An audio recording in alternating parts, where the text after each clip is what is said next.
Hello everyone, welcome to class 9th.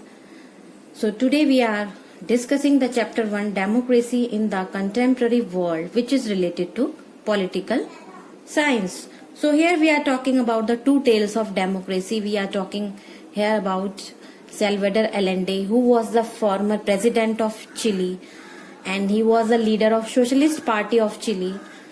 So we are talking about that. So the speech was given in the morning of 11 September 1973, the day his government was overthrown by the military. Allende was the founder leader of the Socialist Party of Chile and led the popular unity to victory in the presidential election in 1970. Salvador Allende president थे जो chilli के जो south America में है, वो leader थे socialist party के और उन्होंने बहुत अच्छे काम किए अपने टाइम पर। जिस टाइम पर वो रूल कर रहे थे उन्होंने एजुकेशनल सिस्टम को भी रिफॉर्म किया, बच्चों को फ्री में मिल्क दिया जिन बच्चों को जरूरत होती थी, और लैंड का भी रिडिस्ट्रीब्यूशन किया। जो लैंडलेस लेबर्स थे उनको लैंड दी। लेकिन कुछ लोग उनके खिलाफ थे, like landlords, rich people, church. वो उनकी पॉलिसीज को बहुत ज्यादा अपोज करते थे और अदर पॉलिटिकल पार्टीज भी थी चिली में जो कि उस गवर्नमेंट का अपोज करती थी। So Allende had taken several policy decisions to help the poor and the workers.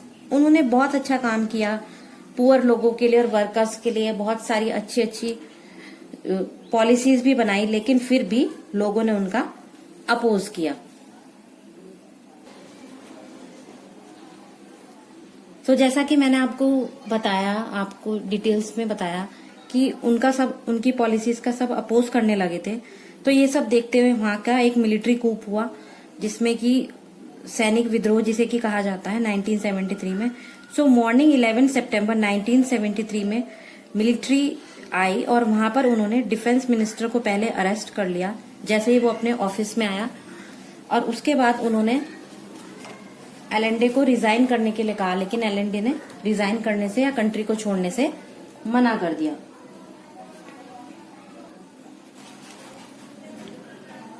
लेकिन एलेंडे को रियलाइज हो गया था कि उसकी जान खतरे में है इस टाइम पर और डेंजर है कंट्री के लिए भी। तो उसने लोगों को अपना लास्ट स्पीच दिया 11 सितंबर 1973 की मॉर्निंग में, और रेडियो पर उसने स्पीच दिया और उसमें उसने लोगों को संबोधित किया और कुछ बताया। So the speech is here. Workers of my country, I have faith in Chile and its future. Other men will overcome this dark and bitter moment when treason seeks to prevail. Keep in mind that much sooner than later, the great avenues will again be opened through which will pass free men to construct a better society. Long live Chile, long live the people, long live the workers. These are my last words, and I am certain that my sacrifice will not be in vain. I am certain that at the very least it will be a moral lesson that will punish felony, cowardice and treason. So these are some extracts from the last speech of Allende. He was then the president of Chile. तो इस speech में उसने लोगों को radio पर address किया। अब military ने उनका पूरा घर चारों तरफ से घेर लिया, क्योंकि जब वो नहीं माने, उन्होंने ना रिजाइन किया और ना ही कंट्री को लीव किया, तो मिलिट्री ने उनका घर पूरे चारों तरफ से घेर दिया और उस पर बॉम्बिंग स्टार्ट कर दी। और इस मिलिट्री अटैक में प्रेसिडेंट एलेंडे मारे गए।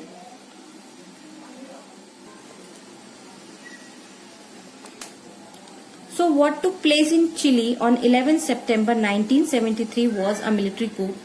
General Augusto Pinochet and Army General led the coup. The government of the United States of America was unhappy with Allende's rule and is known to have supported and funded activities that led to the coup. Pinochet became the president of the country and ruled it for the next 17 years. इसके बाद general Augusto पिनोशी आए, जिन्होंने कि उस country पर कम से कम next 17 years तक rule किया। From a government that was elected by the people, the power shifted to the military officers. They could do as they wished and no one could question them. वो जो चाहते थे वही करते थे, कोई उनसे सवाल जवाब नहीं कर सकता था। उस टाइम पर वहां पर मिलिट्री डिक्टेटरशिप इस्टेब्लिश हो गया चिली के अंदर। पिनोशी की गवर्नमेंट ने टॉर्चर करना शुरू कर दिया लोगों को, और उसमें लोगों को जबरदस्ती जेल में डालना शुरू कर दिया, और बहुत से लोगों को 3000 के अराउंड लोग मारे गए मिलिट्री अटैक में, और बाकी लोग मिसिंग हो गए जिनका कि आज तक भी पता नहीं लगा कि उनके साथ क्या हुआ। तो पिनोशी ने बहुत उस टाइम पर बुरा किया सबके साथ। So the next topic is restoration of democracy. अब डेमोक्रेसी का रिस्टोरेशन शुरू होने लगा था। पिनोशी की जो मिलिट्री डिक्टेटरशिप थी वो लगभग खत्म होने के लिए आ गई थी, तो उन्होंने एक रेफरेंडम जारी किया 1988 में, और उन्होंने लोगों को कहा कि वो अपनी पावर जारी रखेंगे, यानी लोगों के ऊपर जो भी उन्होंने बनाया हुआ है प्रभुत्व उसको जारी रखेंगे। लेकिन लोग अभी तक भी भूले नहीं थे जो कि उनके साथ एलेंडे ने किया था, क्योंकि एलेंडे ने बहुत अच्छी पॉलिसीज बनाई थी, लोगों को बहुत ज्यादा फ्रीडम था उस टाइम पर। अब पिनोशी के टाइम पर लोग बहुत खतरे में रहते थे, हर टाइम डर था उनके मन में एक। उस टाइम पर 4 प्रेसिडेंशियल इलेक्शंस हुए, जिसमें कि अलग अलग पॉलिटिकल पार्टीज ने पार्टिसिपेट किया, और इसमें जो आर्मी का रोल था कंट्री गवर्नमेंट में वो हटा दिया गया उस टाइम पे, क्योंकि मिलिट्री का डिक्टेटरशिप चल रहा था पहले, तो उसको उस टाइम पे हटा दिया गया, और धीरे धीरे सब कुछ सही होने लगा। और बहुत सारी इंक्वायरीज हुई, जिन इंक्वायरीज में पता लगा कि पिनोशी के टाइम पर बहुत ज्यादा करप्शन फैल चुका था उस कंट्री के अंदर। उसके बाद कुछ टाइम बाद जनरल बैचलेट की बेटी, जिसको कि उसने जेल में डाल दिया था और टॉर्चर भी किया था उसकी मदर के साथ, वो प्रेसिडेंट इलेक्ट हुई चिली में जनवरी 2006 में, जो कि एक मेडिकल डॉक्टर थी और एक मॉडरेट सोशलिस्ट भी थी। Michael became the first women to be a defence minister in Latin America.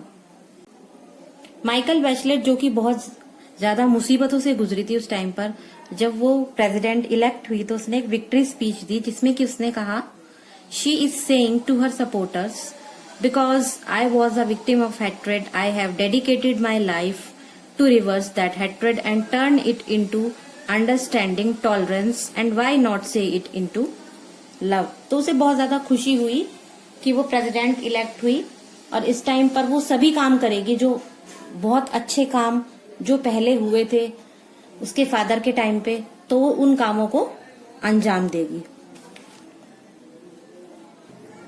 So these are some topics.